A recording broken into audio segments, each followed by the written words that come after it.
Mafia Atiq की पत्नी शाइस्ता परवीन से जुड़ा बड़ा खुलासा हुआ। अतीक और अशरफ हत्याकांड के बाद शाइस्ता ने 3 प्रॉपर्टी डीलर से संपर्क किया था, ये जानकारी सामने आ रही। और प्रयागराज में ठहरने का इंतजाम करने को लेकर शाइस्ता ने 3 प्रॉपर्टी डीलर से कांटेक्ट किया। हम आपको बता रहे हैं, गुर्गों के माध्यम से प्रॉपर्टी डीलर से शाइस्ता ने संपर्क किया था।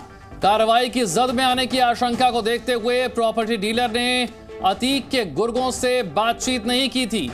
जांच पड़ताल के दौरान पुलिस और एसटीएफ को कई अहम सुराग मिले हैं। शाइस्ता परवीन से जुड़ा बड़ा खुलासा, 3 प्रॉपर्टी डीलर से संपर्क किया था शाइस्ता ने। प्रयागराज में ठहरने के लिए इन प्रॉपर्टी डीलर से बात की थी। शाइस्ता परवीन को लेकर यह जानकारी सामने आ रही है। ये तीनों प्रॉपर्टी डीलर माफिया अतीक के बेहद करीबी बताए जा रहे हैं और पुलिस जल्द ही तीनों प्रॉपर्टी डीलर से शाइस्ता परवीन को लेकर पूछताछ कर सकती है। शाइस्ता परवीन से जुड़ा ये बड़ा खुलासा। अशरफ को अब कंधा देते हुए लोग लेकर जा रहे हैं, पहले अतीक और दूसरे नंबर पर अशरफ। जब पहुंचा था अतीक और अशरफ का जनाजा, तब शाइस्ता को था आखिरी दीदार का इंतजार। लेडी डॉन प्रयागराज आई और निकल गई। पुलिस से बस 2 कदम दूर थी शाइस्ता। तारीख थी 16 अप्रैल 2023 और जगह थी प्रयागराज का कसारी मसारी कब्रिस्तान। 24 फरवरी को उमेश पाल हत्याकांड के बाद फरार शाइस्ता उस वक्त नहीं पहुंची जब 14 अप्रैल को बेटे असद का जनाजा निकला था। 16 अप्रैल को माफिया अतीक और अशरफ का भी जनाजा निकला। तब लेडी डॉन का भी कोई सुराग आसपास नहीं दिखा। 14 अप्रैल को जब बेटे असद का जनाजा निकला, तब शाइस्ता ने दूध का कर्ज भी उतारा। उसे डर था कि कहीं वो पकड़ी ना जाए। लेकिन जब 16 अप्रैल को अतीक अशरफ का जनाजा भी प्रयागराज के कसारी मसारी कब्रिस्तान में निकला, तब उम्मीद थी कि शाइस्ता सुपुर्दे खाक से पहले अतीक का आखिरी बार चेहरा जरूर देखेगी। अब शाइस्ता को लेकर नया और चौंकाने वाला खुलासा हुआ है। 50,000 की इनामी शाइस्ता अपने पति अतीक की हत्या के अगले दिन प्रयागराज पहुंची थी। शाइस्ता चोरी छिपे अतीक के जनाजे में शामिल होना चाहती थी। उसकी ख्वाहिश थी कि कम से कम आखिरी बार अपने पति अतीक का चेहरा देख ले। सूत्रों के मुताबिक 16 अप्रैल को प्रयागराज पहुंची थी शाइस्ता। 5 लाख का इनामी शूटर साबिर भी साथ था। लेडी डॉन शाइस्ता खुलदाबाद इलाके में ठहरी थी। उसने एक करीबी के घर को अपना ठिकाना बनाया था। जनाजे में जाने के लिए हुलिया भी बदला था। सूत्रों के मुताबिक शाइस्ता खुलदाबाद में अतीक के वफादार जफरुल्लाह के घर ठहरी थी। दोनों रात भर जफरुल्लाह के घर ही ठहरे रहे और सुबह होते होते कहीं निकल गए। शाइस्ता और साबिर किसी भी तरह कसारी मसारी कब्रिस्तान पहुंचना चाहते थे ताकि वे अतीक और अशरफ के जनाजे में शामिल हो सकें। हालांकि कब्रिस्तान और उसके आसपास पुलिस का बेहद ही सख्त पहरा था। पूरा इलाका पुलिस छावनी में तब्दील हो चुका था। ड्रोन से इलाके की निगरानी की जा रही थी। पहचान पत्र दिखाए जाने के बाद ही कब्रिस्तान के अंदर जाने की इजाजत थी। हर आने जाने वालों की तस्वीरें भी ली जा रही थी। ये सब शाइस्ता ने लाइव टीवी पर देखा।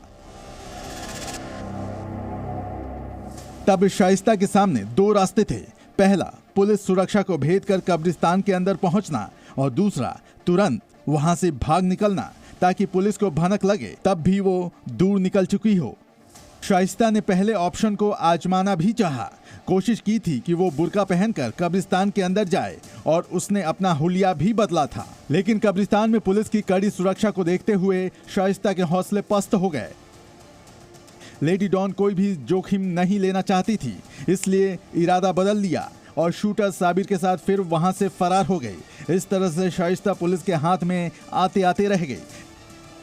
इस बात का खुलासा जफरुल्लाह के बेटे आतिन जफर ने किया है। आतिन अतीक के बेटे असद का दोस्त था। आतिन असद के साथ ही लखनऊ में रहता था। उमेश पाल हत्याकांड के दौरान आतिन लखनऊ में ही था, लेकिन जब उसे खबर मिली कि उमेश पाल की हत्या हो चुकी है तो फिर वो पुलिस के डर से प्रयागराज से भाग गया। शाइस्ता की फरारी के 70 दिन गुजर चुके हैं। सवाल है कि जिस शाइस्ता को पुलिस पूरे देश भर में ढूंढ रही है, उसी शाइस्ता के प्रयागराज पहुंचने की भनक तक नहीं लगती और जब भनक लगी भी तो काफी देर हो चुकी थी। प्रयागराज से विशाल रघुवंशी के साथ ब्यूरो रिपोर्ट, जी मीडिया। उमेश पाल हत्याकांड में फरार शाइस्ता को लेकर यह बड़ा खुलासा हुआ है। बताया जा रहा है कि शाइस्ता 16 अप्रैल को अतीक के जनाजे में शामिल होने प्रयागराज पहुंची हुई थी। इस दौरान वो अतीक के वफादार जफरुल्लाह के घर खुलदाबाद में ठहरी थी। शाइस्ता के साथ 5 लाख का इनामी शूटर साबिर भी था। शाइस्ता अतीक के जनाजे में शामिल होना चाह रही थी, लेकिन पुलिस की कड़ी सुरक्षा को देखते हुए उसने अपना इरादा बदला और इसके बाद शूटर साबिर के साथ ही वो फरार हुई। शाइस्ता को लेकर ये खुलासा अतीक के वफादार रहे जफरुल्लाह के बेटे आतिन जफर ने किया है। तो आतिन उस जफरुल्लाह का बेटा है जो कि अतीक के बड़े बेटे उमर के साथ लखनऊ जेल में बंद है और कारोबारी मोहित जायसवाल को अगवा कर देवरिया जेल में ले जाकर पिटाई करने के मामले में सीबीआई उसके खिलाफ चार्जशीट दाखिल कर चुकी है। आपको बताएं कि पिता के जेल जाने के बाद से ही आतिन प्रयागराज छोड़कर लखनऊ चला गया था। वहां पर वो अतीक के बेटे असद के साथ उसने उसके महानगर स्थित यूनिवर्सल क्रिसेंट अपार्टमेंट के फ्लैट में रहा करता था। तो कौन है आतिन जफर, ये भी आपको बता रहे हैं। सीसीटीवी में आतिन का चेहरा नजर आया था।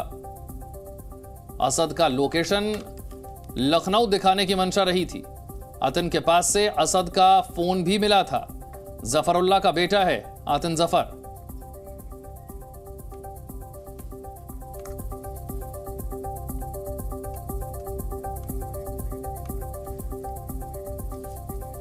नीतीश और जानकारी के साथ हमारे साथ है नीतीश। जफरुल्लाह के घर पर ठहरी थी शाइस्ता, ये जानकारी मिली है। 3 प्रॉपर्टी डीलर से भी संपर्क किया था, लेकिन अब तक पुलिस पहुंच नहीं पाई शाइस्ता तक। सवाल यही है और यही बड़े सवाल है कि आप शाइस्ता को गांव-गांव खोज रहे हैं, आप शाइस्ता को गली-गली खोज रहे हैं और शाइस्ता प्रयागराज आती है, ठहरती है और अपने गुर्गों से जो प्रॉपर्टी डीलर है उनको फोन कराती है और फोन कराने के साथ प्रयागराज में ठहरने की व्यवस्था कराने की मांग भी की जाती है। और इन सब के बावजूद जो पूरी तरह से खोजबीन करने वाली टीम है उसे कहीं भनक तक नहीं लगती और बाद में जब शाइस्ता निकल जाती है प्रयागराज से तब ये खबर सामने आती है कि शाइस्ता यहाँ पहुंची थी। वो कसारी मसारी कब्रिस्तान में घुसने का प्रयास कर रही थी और सुरक्षा बिल्कुल नीतीश पांडे, देखिए ये सवाल बहुत बड़ा है। हालांकि उसके क्लूज मिल रहे हैं, उसकी प्लानिंग को लेकर जानकारी मिल रही है, लेकिन वो कहाँ है इसको लोकेट कर पाना बहुत मुश्किल हो गया है। नीतीश पांडे हमारे साथ एक्सक्लूसिव रिपोर्ट साझा कर रहे थे। इस बीच फिर लौटेंगे आपके पास। अब तक न तो बमबाज गुड्डू मुस्लिम पकड़ा जा सका, न ही शूटर शाबिर और न ही अरमान। कहाँ है ये बड़ा सवाल है। शाइस्ता भी इतनी शातिर है कि हर बार पुलिस के पहुंचने से पहले ही वो अपना ठिकाना बदल लेती है और खबर तो ये भी है कि उसके पास अब पैसे खत्म हो चुके हैं।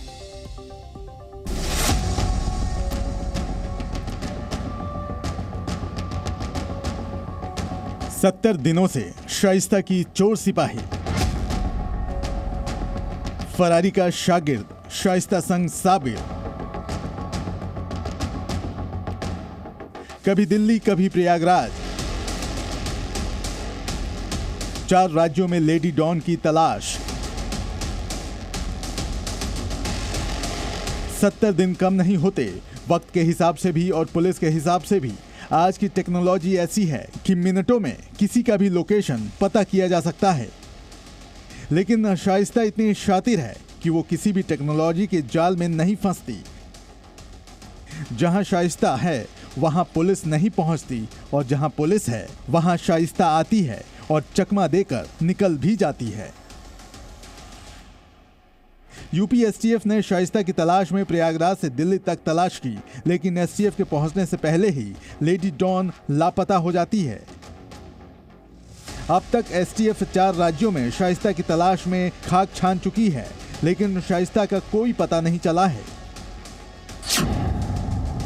उत्तर प्रदेश, दिल्ली, पश्चिम बंगाल, मुंबई, प्रयागराज के कछार से लेकर कौशाम्बी के गंगा किनारे गांवों में भी पुलिस दबिश दे चुकी है, लेकिन शातिर शाइस्ता हर बार पुलिस के चंगुल से निकल भागती है।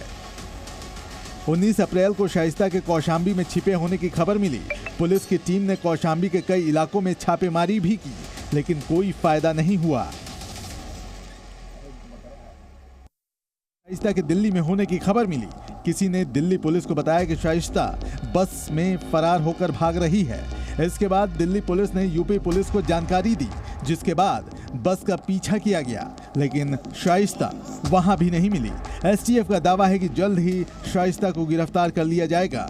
इसके बारे में कोई टाइमलाइन देना तो संभव नहीं है, लेकिन प्रयास चल रहे हैं। जनपदीय पुलिस भी लगी हुई है, इन दोनों पर भारी इनाम भी है और एसटीएफ भी प्रयास कर रही है। उम्मीद है कि जल्द सफलता मिलेगी। एसटीएफ ने शाइस्ता के कुल 2 दर्जन से ज्यादा लोगों को आइडेंटिफाई भी किया है, जिन्होंने शाइस्ता को छिपने में मदद की है और कर भी रहे हैं। बताया जा रहा है कि शाइस्ता के साथ मौजूद शूटर साबिर उसे सरेंडर नहीं करने दे रहा। साथ ही गुड्डू मुस्लिम के कांटेक्ट में भी शाइस्ता है और वो भी उसे सरेंडर करने से रोक रहा है। सूत्रों के मुताबिक शाइस्ता के साथ शूटर साबिर, आयशा नूरी और जैनब साय की तरह साथ हैं। पिछले 70 दिनों से भागम भाग के बीच अच्छी खबर है कि शाइस्ता के पास अब पैसे नहीं बचे हैं और इसकी तस्दीक असद के दोस्त आतिन ने की है। आतिन ने बताया है कि शूटर साबिर 2 मई को उसके घर पहुंचा, शाइस्ता के लिए पैसे देने को कहा।